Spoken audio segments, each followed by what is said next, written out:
Breaking news from the corporate world that could directly impact thousands of Singaporean workers.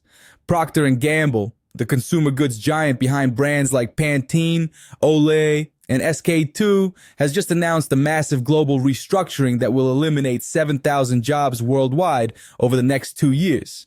What makes this particularly concerning for Singapore is that P&G employs 2,300 people here at their Asia Pacific headquarters, and the company is staying completely silent about how these cuts will affect local operations. Here's what we know so far.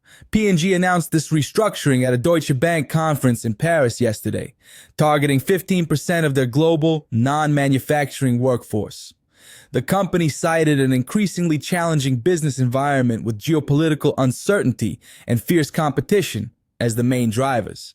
They're also planning to divest some brands and restructure their supply chain operations. When the Business Times reached out to P&G Singapore for clarification on local impact, the company refused to provide specific details, only stating that impacts by region are not available at this time. This news comes at a particularly sensitive time for Singapore's economy. Our retail sales growth has already slowed to just 0.3% in April, and economists are pointing to tariff uncertainty and weaker consumer spending as key concerns. P&G specifically mentioned that U.S. tariffs are expected to cost them $600 million in the coming fiscal year, which could put additional pressure on their regional operations. Singapore houses not just their Asia-Pacific headquarters, but also their global headquarters for SK2 and their major research and development facility at Biopolis. The company had also announced plans for a new $100 million manufacturing facility here just 2 years ago. For Singapore workers and investors, this situation requires close monitoring. P&G has been a major employer here since 1987, growing from fewer than 100 employees to over 2,000 today.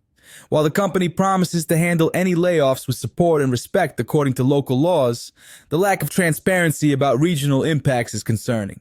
Keep watching for updates on P&G's quarterly earnings call in July, where they've promised more details about specific market and brand exits. This could be a significant test of Singapore's resilience as a regional business hub amid global economic headwinds.